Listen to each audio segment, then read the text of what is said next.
Over the centuries, royal princes are always going to have to make some pretty difficult choices in life. Which squint-eyed Danish cousin they should marry, which Covent Garden actress they should be shagging on the side, and which species of small birds they are going to choose to annihilate. So maybe violent sports and extracurricular activities in the bedroom and wedding some European princesses are no longer really options for Harry.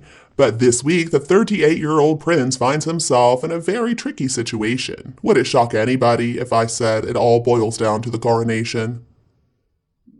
Harry has already agreed to attend the coronation, and we know that he's supposed to show up for the historic occasion while Meghan is going to stay put in California, effectively dodging the icy cold stares from her in-laws. At some point next week, Harry's going to have to dust off his barely used passport, and he's going to have to fill up that backpack with his set of travel-sized essential oils so that he can fly back home to the UK. But now he's got to make another very difficult call. He has to choose between his father and his wife. So it all boils down to this. Is Harry gonna rush back after the coronation before the holy oil on his father's forehead is even dry to make it back in time for his son Archie's 4th birthday party? Or is he gonna use this solo trip to try to fix things between himself and his father? Well, when it comes to figuring out exactly what is going on between the king and his youngest son right now, there's been mixed signals. When Harry returned briefly in March to show his scowl inside of the courtroom as one of the celebrity claimants suing the Daily Mail for allegedly breaching their privacy, reportedly Buckingham Palace let it be known that the king was too busy to visit with Harry. This would have been much easier to believe if his state visit to France had not just been cancelled at the last minute. Now, over the weekend, some more positive news came when the Sun reported that Harry had agreed to attend the coronation after having a heart-to-heart talk with his father. So let's just hope that Harry's many feelings were validated and that the Netflix microphones were all switched off. It looks like an olive branch has been extended. The point is, for the first time in quite a while, here was a glimmer of hope.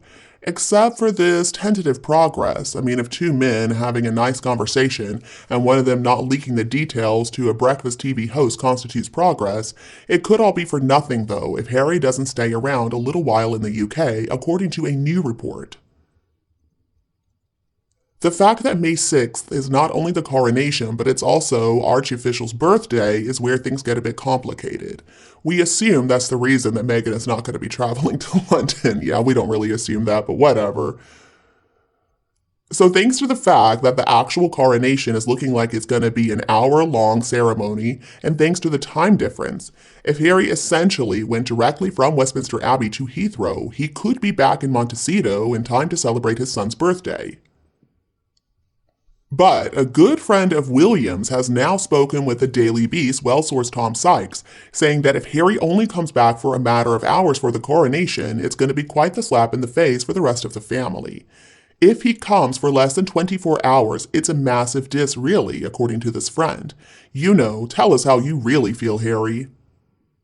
According to Sykes, in some quarters of Buckingham Palace, of course, running out of your dad's big day to attend a child's birthday party might be perceived not so much as a noble devotion to paternal obligation as an almighty F you. The relationship between Harry and Charles might be getting better, but we cannot say the same for the relationship between the two brothers. The friend also told Sykes that things between the men are so bad they are non-existent. Which means that Harry's future relationship with his father might boil down to where he decides to spend those precious few hours on May 6th.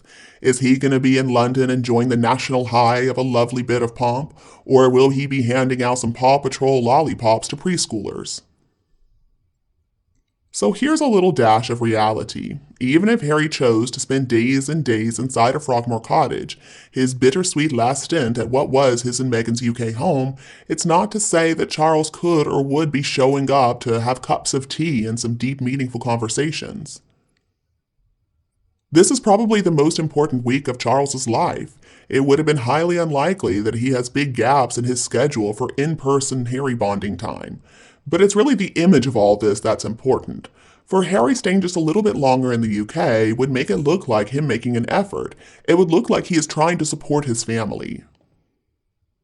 So if he chooses to be there for his family at such an important time, that could mean that he misses Archofficial's birthday party and all of his little California friends running around their estate garden high on sugar. Now, Harry could fly in ahead of the coronation, but the last it was reported, Charles and Camilla had only managed one full rehearsal of the big day, suggesting they need all the prep time they can possibly get their hands on. So now it looks like Harry is facing quite an interesting predicament. Should he choose his father or his little family in California? Should he choose London or Montecito? Should he choose to honor his royal legacy, or should he just look forward to the future? Recently, The Telegraph's Gordon Rayner reported that for Meghan, the British chapter of her life is behind her, and in front of her all pathways are in the US. So it looks like Meghan, the former mattress actress, might be able to write off her brief time in the UK as a couple of years of uncomfortable relationships, some unpleasant weather, and the occasional Yorkshire pudding. But can or would Harry be able to do the same? According to another Sun report, the Duke is homesick and he was desperate to be there for his father's most important day. At this point, I think we're facing only a few certainties for next week.